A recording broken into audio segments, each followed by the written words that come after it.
tunazo, tunangoja nini kwenda mbele? Kwa serikali tunawaomba sana, na kweli wabunge hawa tutabanana kweli kweli humu ndani. Sheria zetu bado sio friendly kwa uwekezaji, sio rafiki kabisa. Yote tunalinda hichi, mtu anashindwa kusoma andiko, kimbilio lake ya kwanza, hii kuna usalama hapa, hapa kuna hiki, kuna hiki. Sasa hivi jamani, mambo ya usalama, everybody knows everything what you do. Sasa hivi usalama, muda gani unakwenda kumpiga mwenzio? It is not about what kujua nini intelligence, it is open to everyone. Leo tunahangaika na minara yenyewe inafungwa, wala hawafati taratibu za kisheria. Mnara moja una distance maalum ili signals ziwe sahihi. Ukiweka mnara mbali, signals zinapotea. Ndio huko na signal, sio sababu ya nini. Displacement ya minara inafanywa nje ya utaratibu, na ukiweka mbali una transmit radiation ambayo inaweza ikaumiza watu vile. Kwa hiyo minara ina kiwango chake cha kuweka. Kwa hiyo wafanyabiashara ili wasave pesa wanaweka minara mitatu kutoka hapa mpaka kiwango ambayo itakuwa minara iwe 4 au 6. Kwa hiyo mimi nakuomba sana Mheshimiwa Waziri Mkuu, wewe unajua namna gani kutafuta pesa. Religious tourism, Zanzibar kuna kanisa pale linapendeza, watu wangapi wanakwenda? Israeli, how much money wanaingiza kwenye tourism ya dini? Sasa sisi tuna bahati tofauti. Pope Leo kaishi Tanzania, tuweke miundombinu, tutafute mtu aitangaze biashara. Sio unamtafuta mtu hapo unamtoa mtu sio mtazungu au mtoto wazungu, hapana. A professional branding ya kitu. Na mimi nakwambia Profesa Mwongo, Mheshimiwa Waziri Mkuu, Mheshimiwa Lukuvi, mtaona pesa zitapoingia Tanzania. Kila mwaka tutaongeza watalii milioni 4.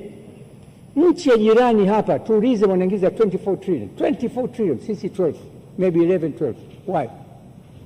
Morocco watalii wanaingiza milioni 16. Egypt 19 million. Ndege tunazo, infrastructure tunazo, siasa bora tunayo, wananchi tunayo, amani tunayo. Kamati ya budget, mwenyekiti nafikiri huko hapa, tutapambana mpaka hii kitu iende mbele. Serikali chukue ni hoja, tuifanyie kazi. Watu watapenda kuona Pope Leo kasali wapi, alikuwa anakaa wapi Peremio, benchi gani alikuwa anakaa. Watu watapenda kuona mashehe waliojenga misikiti ya Kilwa. Watu watapenda kuona meli iliyogeuzwa kwa jiwe na watu wa Kilwa. People want to see these things. Tunao vivutio kibao, lakini just sitting and doing nothing.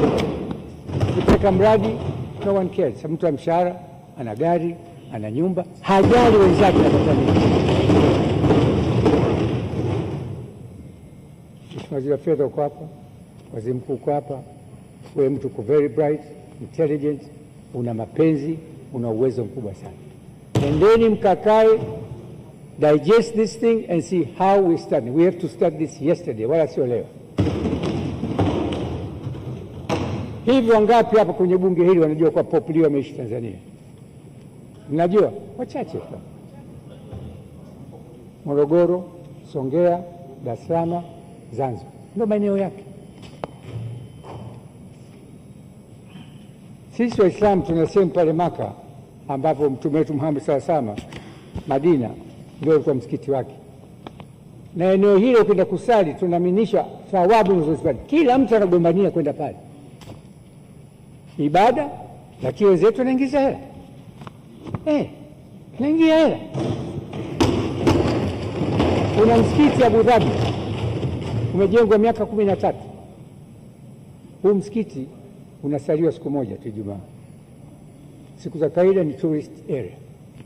Kuna msikiti Morocco. Sisemi watu waingie misikitini, maana watu watatafsiri vibaya. Najua. Ukisema hapo utakuja hivi mtoto atalaniwa huyu hata nini.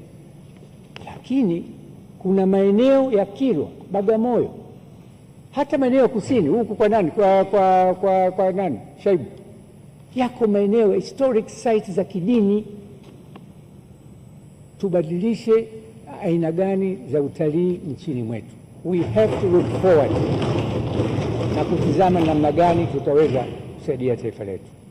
Naomba sana serikali sana.